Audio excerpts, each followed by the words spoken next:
As Ronnie said, I landed this gig because I'm currently editing the Everyman book of Scottish short stories, which will be published next year. I dealt with the second proof last week.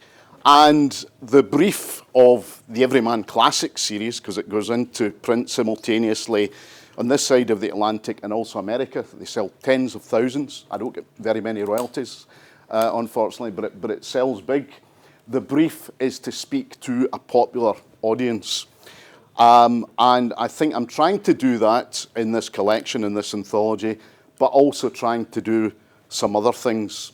And I'm going to pay some attention to three stories in particular, three more recent stories by living writers. But I want to take a kind of long run and jump up to that to reflect a wee bit more on the origins of the short story and where it's got to today. So, as I say, this anthology, to some extent, needs to be canonical. It needs to give people what they would kind of expect. And at the same time, I want a wee bit of innovation in there, but there's no point just having innovation for its own sake. That is an amateur mistake that people make when they're anthologizing. And anthologizing is a good thing to reflect on in teaching terms, certainly at university terms, but I would argue at school and other terms, the way in which things are constructed, the way in which choices are made. You can do things with text beyond the text themselves.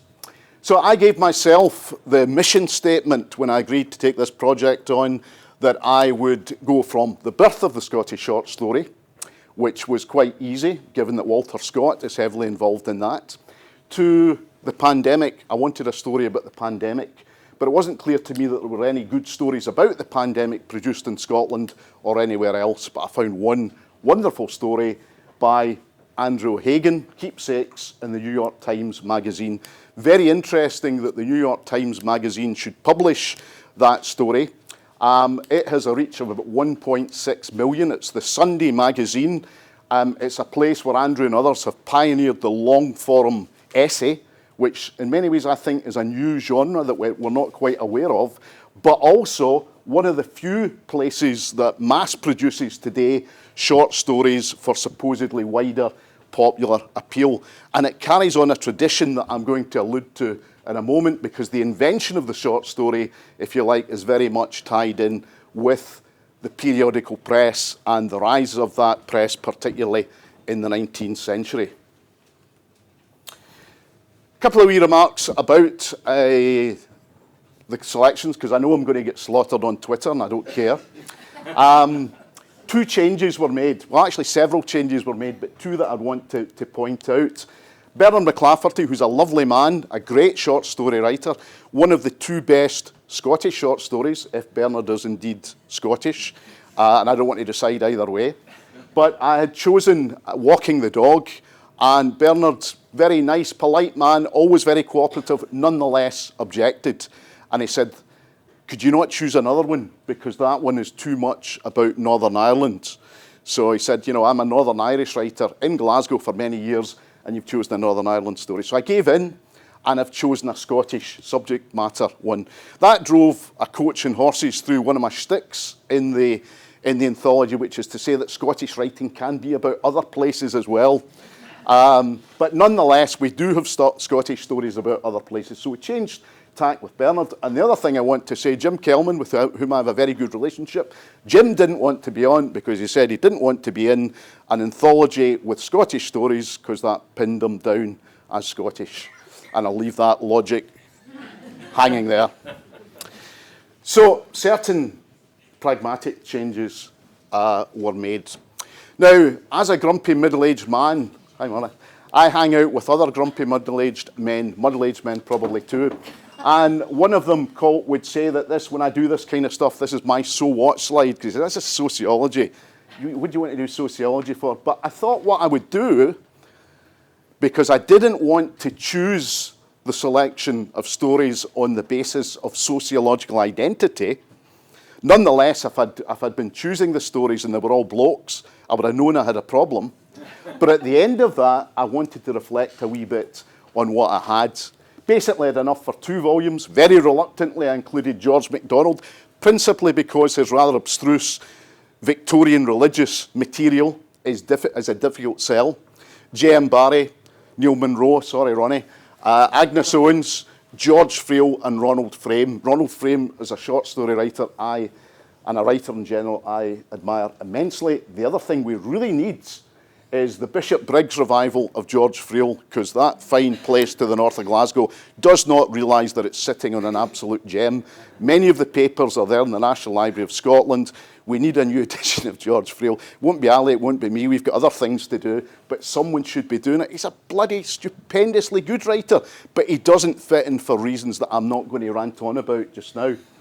Gaelic translations were in very short supply, and that's another place where I expect flack from. The most modern Gaelic short stories have come out in quite a very welcome deluge in recent times, but they're not translated and they're not necessarily from canonical writers, whatever that means. I've got 8 women, 17 men, 23 straight, 2 gay, 2 writers of colour. Interestingly, that imbalance, gender-wise, is somewhat readied up by the fact that of the 9 living writers in the anthology, 4 are men and 5 are women, so women are moving ahead. Associations by birth or upbringing. I noticed accidentally there was quite a good widespread geographical affiliation throughout the volume, more or less, including Cairo. Who do you think the Cairo person is? Leila Abu Leila, who writes a story about Aberdeen. Very good story. I'm not even sure she's resident anymore in Aberdeen, so does that mean you're no longer... She is? Oh, well, she still counts as a Scottish writer then. We'll remove that when she moves away. 6 supernatural stories, roughly 19 realist, and a wee thing I wanted to do, which is not all that scientific, the proportions of supernatural ghost stories, etc., are very equivalent to anthologies I've looked at in Czech, French, and English. In other words, the supernatural is not particularly prioritised in Scottish literary studies. One of the things that annoys me, people want to over-tighten a kind of Scottish cultural tradition, and they say that the Scottish short story, or Scottish culture generally, is much more based on orality, is much more based on folk culture. No, it isn't. And I'll say a wee bit more about that. It's not to say that that stuff isn't there, but it doesn't come a priori. It's introduced by these fictional writers as something that they're interested in. Anyway, to move on from the so what slide, if we think about the origins of the short story, it's worth reflecting on this because they very much lie in the Enlightenment and in the Romanticism and as a Romantic period, and as I've mentioned, apropos the periodical press. Blackwood's magazine, established by Walter Scott and others in 1817, Tory periodical, is a key birthing pool for the short story. Like a number of publications, it features essays, sketches, non-fictional, on exotic forms of life, human life. It's very anthropological, stories about the American Indians, or as we would call them, the native peoples today, stories about the Highlands, stories about the margins of culture. And eventually, what begins to happen in places like Blackwood's is we get fictionalised versions of these things. And this is also a birthing pool for the Gothic, the odd, because the short story meets a certain demand. The periodical press, very much associated with the beginning of new urban centres, Edinburgh, obviously enough, in terms of Blackwood's. And what do people want following the French Revolution, following the Terror? They want to be scared. We've been scared already, we now want to be scared in print. There's a weird communal thing that happens in terms of human psychology. We want ghost stories, we want the Gothic. And some of that can be explained as a result of the revolutions, the upheaval of the 18th century. We want to reflect our fear in fiction, and writers meet that demand. And a lot of that has a kind of feed in to the short story. And where I will be slightly exceptionalist, or make the special case for Scotland, Blackwood's in Edinburgh, and very much a place where we have John Galt, James Hogg, Margaret Oliphant through the 19th century, writing and to some extent inventing the Scottish the short story in general, and other writers, Edgar Allan Poe, Charles Dickens, the Brontes, George Eliot, etc., for a long period, down to virtually about 1980, are observing Blackwood's magazine, contributing to it. This is one of the most important sites for the invention of the short story in the world. And the interesting thing is that in the American context, where Edgar Allan Poe and indeed Nathaniel Hawthorne would often be mentioned in the 1830s and 40s, we've got twice told stories, we've got grotesque and arabesque. These collections are seen as seminal in the development of the short story, and so they are. But Nathaniel Hawthorne, very much influenced by Hogg, Edgar Allan Poe, up to his Oaksters in Blackwoods. The Scottish Gothic is a place where Scotland is kind of leading the world. And that short story is about reflecting back to a more and more uncertain but modernising world, the margins, bits of culture that are being left behind, things that we might even be scared of. That's the very potted version of the kind of post-Enlightenment, post-romantic rise of the short story. And we might mention, again, The Two Drovers by Walter Scott in 1827. A lot of people with some justification would claim that it is the first short story, except that Walter Scott at that point doesn't know what a short story is, and we can tell this because he gives it chapter titles. So he doesn't know what a short story is, but he's inventing it, because all literary genres are inventions. And he's also, of course, feeding on something else, which is not Scottish folklore. It is European folklore. It's Grimm's Tales, published in 1821, which Sarah Dunnigan, who's written the ballads Scott note, has written quite brilliantly on in various ways, the way in which Walter Scott draws on the Grimm brothers. And we know that that anthropological set of thematics, of ideas, is very much there in The Two Drovers. It's a wonderfully non-exceptionalist Scottish short story. Indeed, in some ways, it's a unionist story, because you will recall that the main characters, Robin Oig McCormick and Harry Wakefield, the Highlander and the Englishman who come into fatal collision, and there's a Shakespearean intertext there as well, they are compared by Scott to Rob Roy and Robin Hood. In other words, Scott is saying you both have long cultural histories, you both have cultures with primitive bits, whatever exactly that means, and it's a story of equivalence. It's a story about justice, even when it's not entirely unsatisfactory. And it's a story with its rather discordant ending that is even almost a wee bit creepy. And one of the things I would suggest about the short story, it's maintained at its best creepiness, except for tartan noir short stories. Anyone who wants to avoid real Scottish literature these days goes into tartan noir. I knew I'd get myself into trouble. We're developing a tartan noir module at the University of Glasgow, and some of the writing around tartan noir is very good. But actually, the most cliched stuff you'll get about Scottish culture and Scottish history now, frankly, is to be found in tartan noir. Much more adventurous is the ongoing non-tartan noir short story. And there are three in particular that I have anthologized, where these writers break new ground, and they also represent identities that to some extent buck some of the previous trends in terms of what we might expect from a Scottish writer. I don't think people have noticed how big and tremendous Andrew Hagen is becoming. I think there are a number of reasons for that.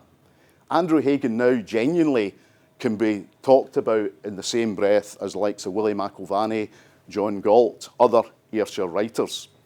And he publishes his keepsakes during the pandemic in 2020, which I've anthologized in my anthology, in that New York supplement that I mentioned. And it's a very strange story, and I think the way into this is to think, I think back to the 1990s, and critics, Scottish critics, many of whom I was very fond of, who were my age now, couldn't understand train spotting. They just couldn't get it. How do we fit this into the traditions of Scottish culture, Scottish literature? What they couldn't really get was that it was a book from youth culture, and they couldn't accommodate youth culture in their accounts of Scottish literature. And I think this is a kind of post-rock and roll, post-youth culture story that Andrew Hagen is giving us.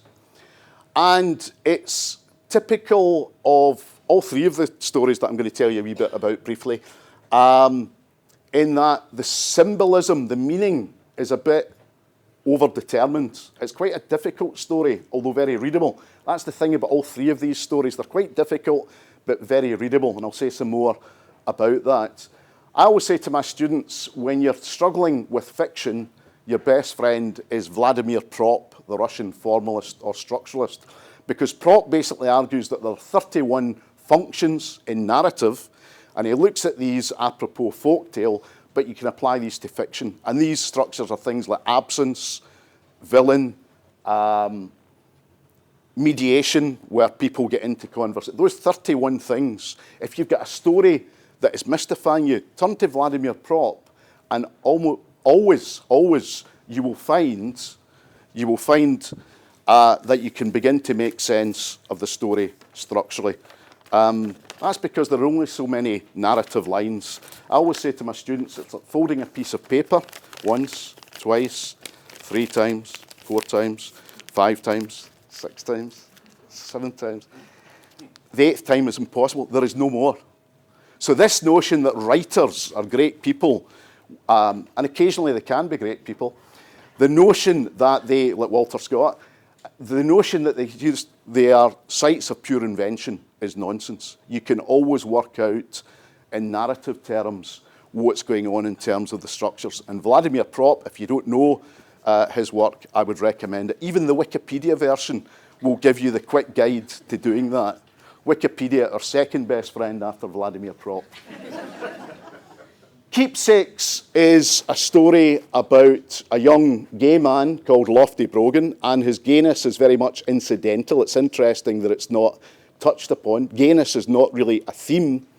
And he works in a fishmonger's, and during the lockdown, he decides, I'm going to go on a kind of wander around Glasgow. It's almost Joycean in that sense, and I think in many ways O'Hagan's influences are as much Joyce in Irish literature as Scottish literature, not because of his own ethnic Irish background, but simply because he reads a lot of Edna O'Brien and James Joyce, as one well might. So during lockdown, Lofty goes wandering, and it seems a very un-Scottish kind of nickname, you know, think East End, don't think EastEnders. But Lofty, I think, is perhaps a concession to its New York context, where it's published, but also it's his loftiness. And Lofty is a man who wanders around. He seems to be alienated. He seems to be liberating himself. All these buttons are pushed. We see these sort of Vladimir Prop-like structures, but do they add up to anything? Is he just actually someone whose maturity is delayed and doesn't really give much of a shit about anything? That's one way of reading. This is a great one to do with a 6-year class, because what we've got is throwaway disenchantment. Why are you disenchanted? Just because. And that's what Lofty is. Gay character of Catholic Irish descent. We've got a nice moment. A woman called Geetha, who used to run an Indian restaurant in Glasgow, comes in and she wants kippers. That's all she wants. She wants kippers. And she is told by Lofty, we've got this fancy fish, that. And she said, no, I don't want anything fancy. What we're getting there is an exotic Indian character suddenly being earthed in Glasgow. And there's a nice point being made about the cultural melting pot that Glasgow, especially East End of Glasgow, is. And what we get are descriptions, very accurate physical descriptions of pubs and places around, around that part of the East End. Around the Gallowgate, basically. Throughout the story, Lofty is wandering around for the most part. He leaves his job, he decides that he's going to quit it, and he has previously had a series of boring jobs. His mother and father are now dead, and he decides that he is going to go back to their house and burn everything, including the rosary beads, including books, including even some of the lino. He goes through and he burns this into fine ashes, and it's not very clear what he's doing. In other words, this story is precisely the opposite of Keepsakes. He doesn't want memory, either in his head or physically. We get memory studies is a big thing these days. What are our memories? We're often told that Part of her identity is a series of movable memories, and Lofty is rebelling against this. Sentiment doesn't work for him, which makes him quite a difficult character. We think we're getting inside his head, or we might try to, but we never will. Even a grilling from Oprah Winfrey would get virtually nothing out of Lofty. So it's an anthropologically strange story, a guy who burns lots of stuff in his late parents' home, but it's very vivid in its detail. It encourages us to look for patterns, for psychology. In some ways, it's a story about reading practices, as each of the three I'm going to do a wee bit on are, but ultimately there might be no explanations for his behaviour at all. He just is the way he is.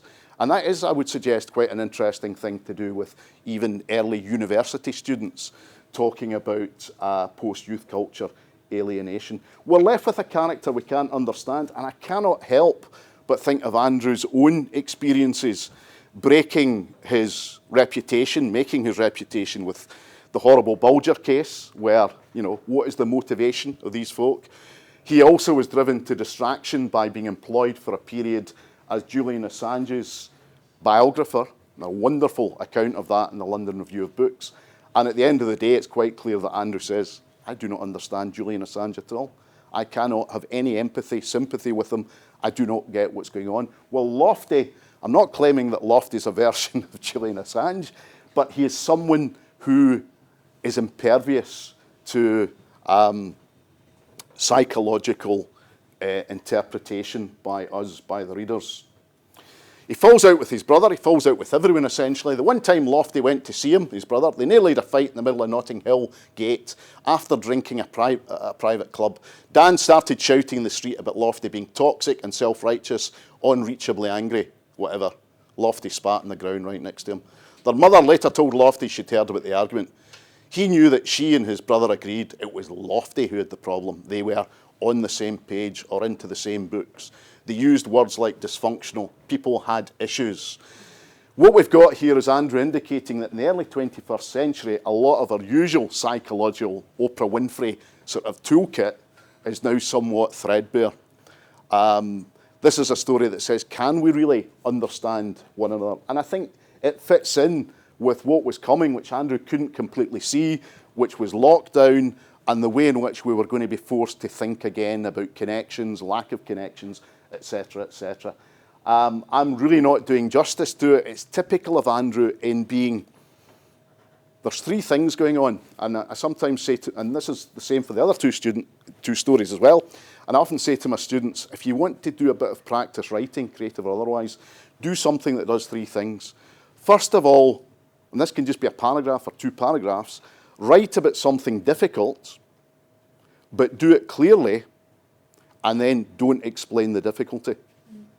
That tripartite structure is a great creative writing exercise, and also it's part of the strength of this and these other stories. It's brilliantly written, so we're brought in to the prose, but we encounter something quite difficult, and it's never perhaps entirely satisfactorily explained. And I assume, speaking as a teacher of sorts myself, that we're looking for material that might resist final and complete interpretation, because I think, frankly, we're in a society today that has too many definitive interpretations of how things are and what is right and what is wrong.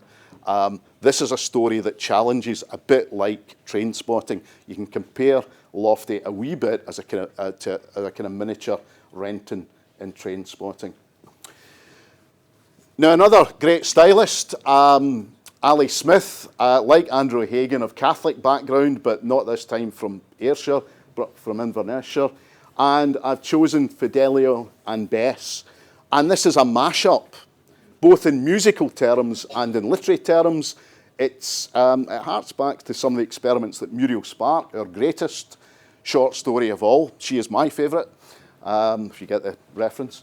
Ali Smith's Fidelio and Bess takes other bits, other cultural parts, and puts them all together into this situation. Beethoven's Fidelio, 1805, is about a woman who dresses as a boy to rescue her wrongly imprisoned husband, who's kept in a basement for unknown political crimes, and this is a story of the Napoleonic period. And Gershwin's Porgy and Bess, of course. Porgy trying to save Bess from her drug dealer and from her abusive lover. It begins with these two plots in a mashup, and they become increasingly enmeshed. And the brilliant cleverness, which I can't really describe, just recommend to you that you read, is these are both, in a sense, love stories, but from different bits of the register. To some extent, Beethoven's Fidelio is high culture, Gershwin's Porgy and Bess middlebrow, and although it's been continuously performed, it falls foul of PC-ness in many ways because of its black dialogue these days. But these two things are taken together, and they represent the two lovers, the lesbian lovers in the story. It represents their difficulty in love in bringing together a common language. And again, a very matter-of-factness, just as lofty in the O'Hagan story, his gayness is incidental. One of the lesbian lovers has a wife, so she's cheating on her. So just to prove that homosexual sins are exactly the same as heterosexual sins, there's that kind of matter-of-factness. And it's clear that the love is falling to bits. And there's an attempt to put the love back together in common cultural pursuits, and it's all becoming more and more enmeshed. And what you realise, and it's a good idea often to bring out, which I'm not doing today, the specific bits of music that are referenced, the sadness, the poignancy, it's brilliantly structured. And what we see is a story of gradual falling to bitness and more poignancy. The characters themselves realise that they're petty and unheroic. They can't match up to art. Art isn't lit life, although this is a story, it's art itself, and there's something quite interesting going on there. And there's both humour and a kind of claustrophobia in the story in the end that we have to kind of deal with.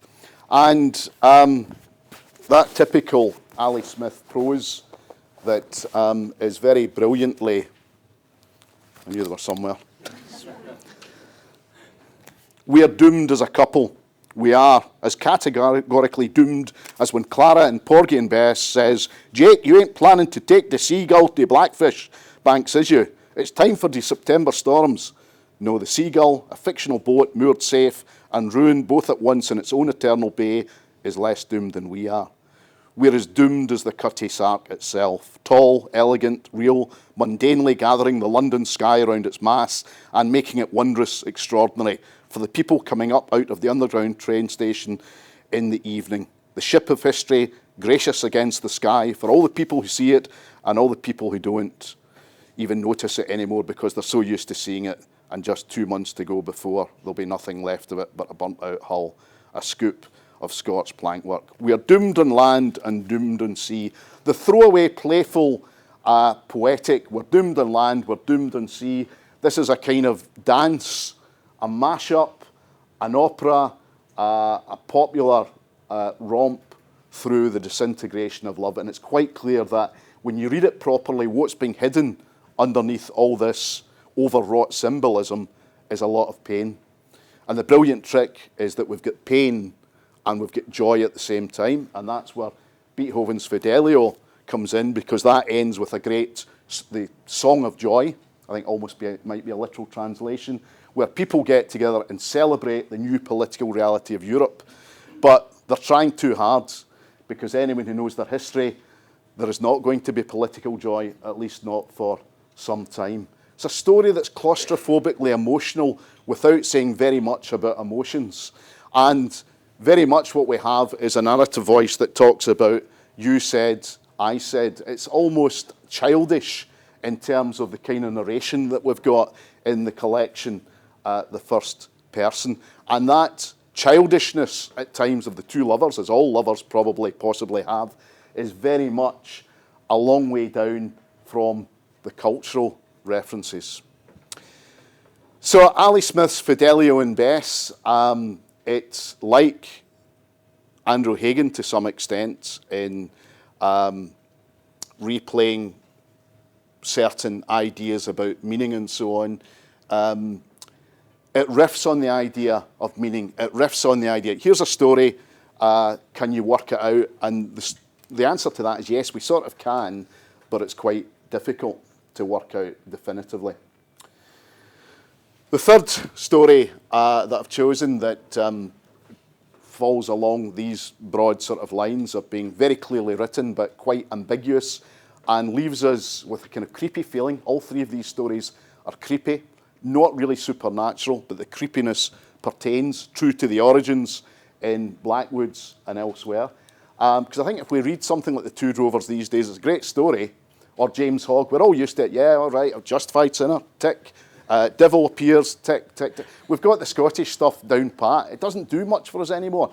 And the interesting thing putting this anthology together, and I guess this is the way freshness should be in the short story, the more recent ones, including James's, actually do quite freak you out. They creep you out.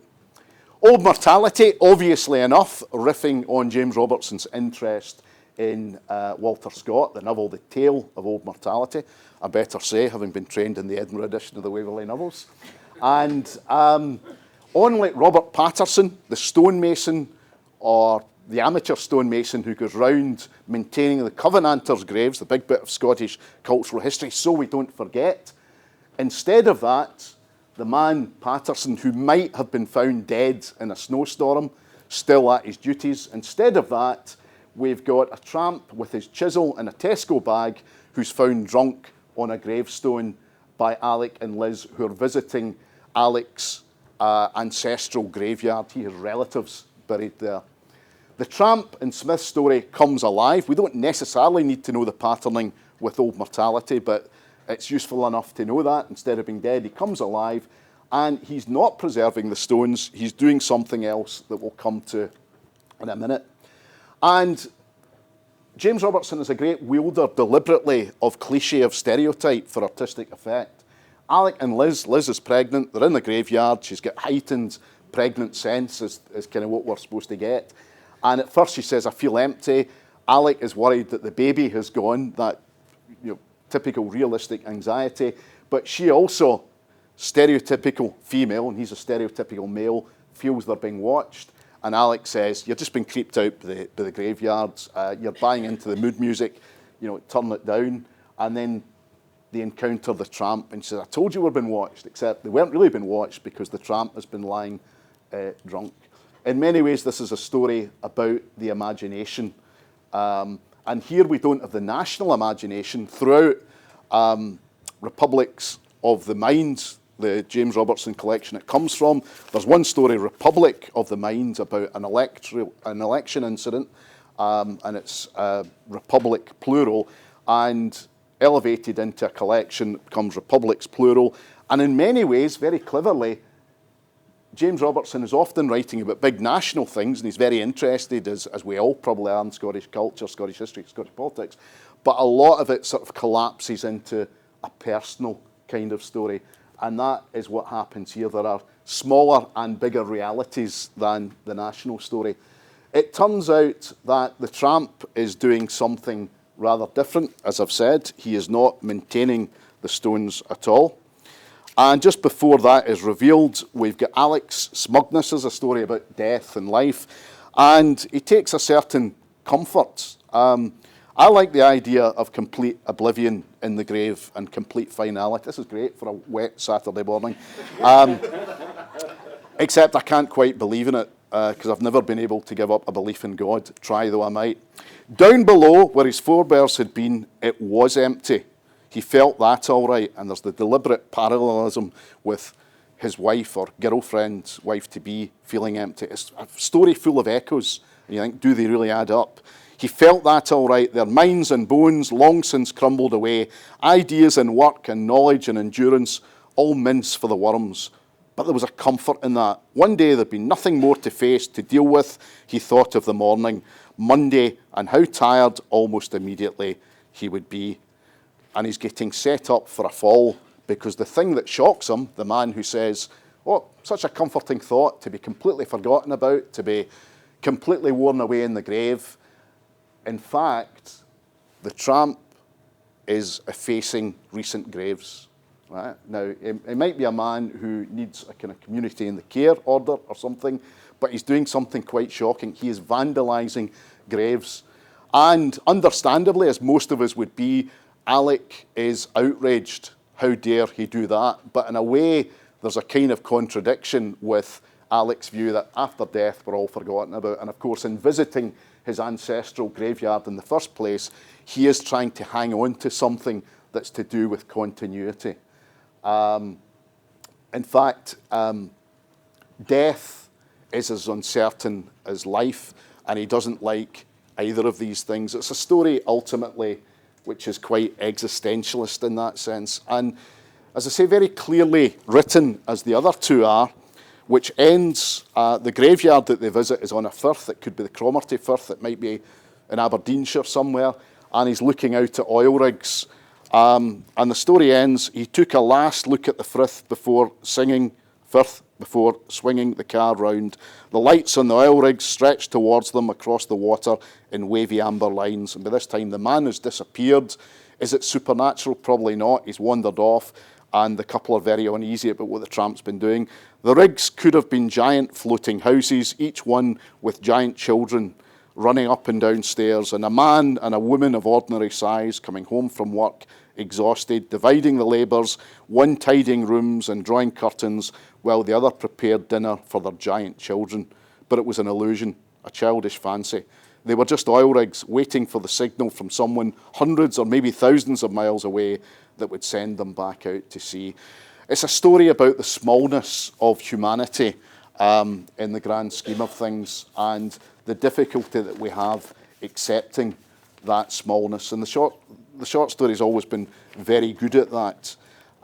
So just to kind of sum up a wee bit, because I know that was a rather rapid race through the three chosen ones, what we've got with Keepsakes is a reversal, ironic reversal of the usual sort of idea of memory.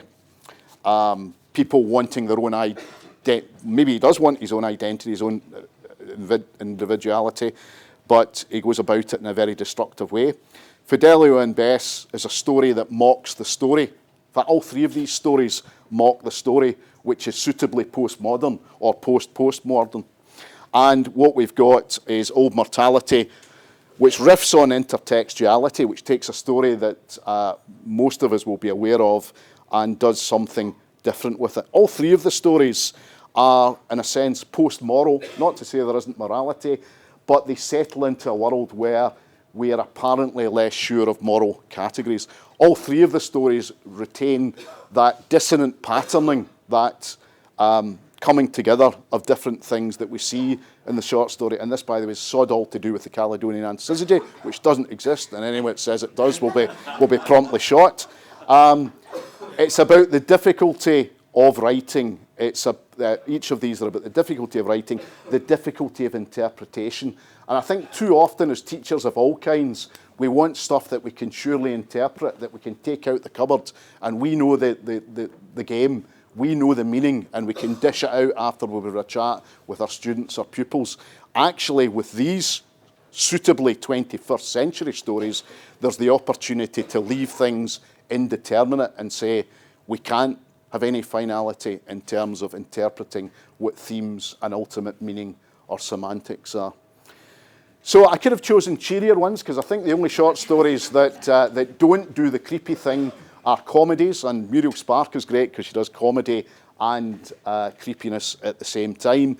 But remarkable how you can, in the anthology that I put together, which was not intentional, nothing to do with me really, but you can chart different historical periods of creepiness.